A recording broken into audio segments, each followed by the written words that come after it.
Some of the most common questions that I receive as a public adjuster is, if there is water coming into my property and my ceiling is damaged, is this something that is covered?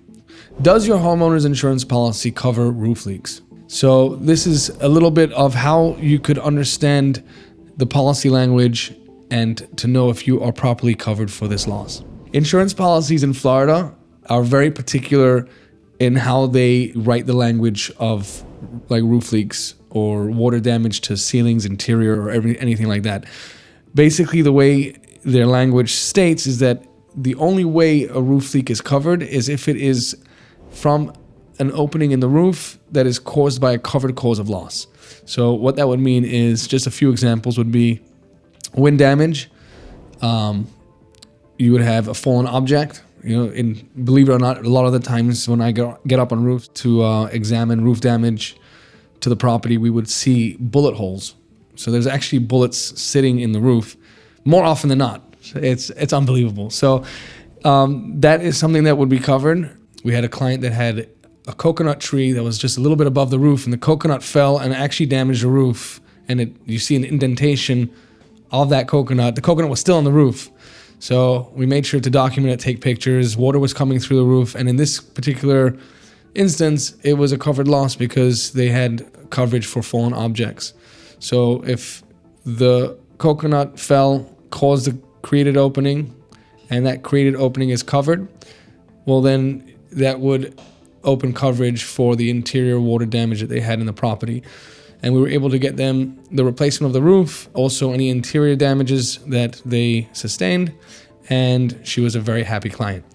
Now, obviously, if there's a storm of some sort and it damaged the roof, even if they cry wear and tear, if there's wind damage or anything that's caused that storm created opening, or anything else that is a covered cause of loss that caused the opening in your roof, then we would be able to adjust your claim as such.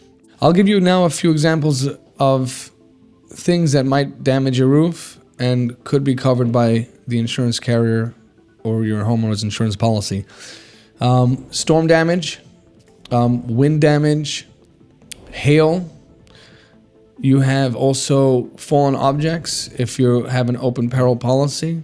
We actually had an insurance claim where it was like an event. I think Canada, or there was two different armies that were flying over Florida, and something from one of the jets fell.